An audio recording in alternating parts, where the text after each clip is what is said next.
భారత్లో తొలిసారిగా నీటి అడుగున మెట్రో రైల్ పరుగులు పెట్టింది. పశ్చిమ బెంగాల్ రాజధాని కోల్కతాలో నిర్మించిన తొలి అండర్ వాటర్ మెట్రో టన్నెల్ మార్గాన్ని ప్రధానమంత్రి నరేంద్ర మోదీ ప్రారంభించారు. అనంతరం విద్యార్థులతో కలిసి అందులో ప్రయాణించారు. ఎక్స్ప్లనేడ్ నుంచి హౌరా మైదాన్ స్టేషన్ వరకు ప్రధాని వెళ్లారు.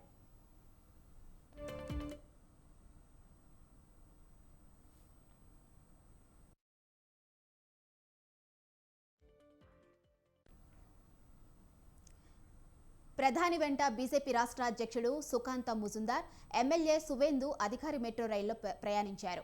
ఈ సందర్భంగా మెట్రో సిబ్బందితో ప్రధాని ముచ్చటించారు. నదీ గర్భ రైలు ప్రయాణ విశేషాలను సిబ్బంది వివరించారు. దీంతో పాటు రాష్ట్రంలోని పలు మెట్రో ప్రాజెక్టులను మోదీ నేడు ప్రారంభించారు.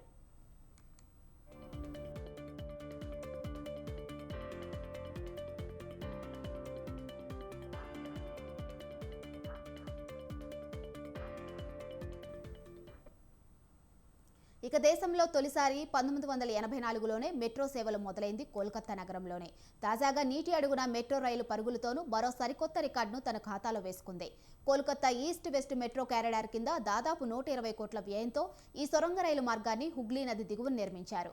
కోల్కతా ఈస్ట్ వెస్ట్ మెట్రో మార్గం పొడవు మొత్తం 16.6 కిలోమీటర్లు కాగా 10.8 కిలోమీటర్ల భూగర్భంలో ఉంటుంది. ఇందులో హౌరా మైదాన్ నుంచి ఎక్స్ప్లనేడ్ స్టేషన్ల మధ్య 4.8 కిలోమీటర్ల మేర ఉన్న లైన్లో భాగంగా 520 మీటర్ల పొడవైన అండర్ వాటర్ మెట్రో టన్నెల్ నిర్మించారు.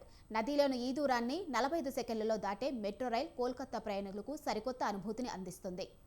अंडर वाटर मेट्रो ट्रेन में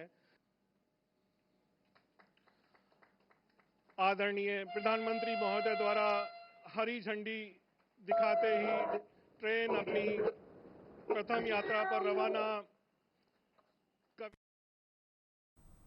ఇక ఈస్ట్ వెస్ట్ మెట్రో కారిడార్కు ఫిబ్రవరి 2009లో పునాది పడింది. అండర్ వాటర్ మార్గం నిర్మాణాన్ని 2017లో ప్రారంభించారు. ప్రకృతి విపత్తులను సైతం తట్టుకునేలా ఈ కారిడార్ను బ్రిటన్కు చెందిన పలు ప్రఖ్యాత సంస్థల సహకారంతో నిర్మించారు. ప్రస్తుతం హౌడా నుంచి సీల్దాకు రోడ్డు మార్గంలో వెళ్లాలంటే గరిష్టంగా 90 నిమిషాల సమయం పడుతుంది. అండర్ వాటర్ మెట్రో మార్గం ఏర్పాటుతో ఈ ప్రయాణ సమయం 40 నిమిషాలకు తగ్గింది.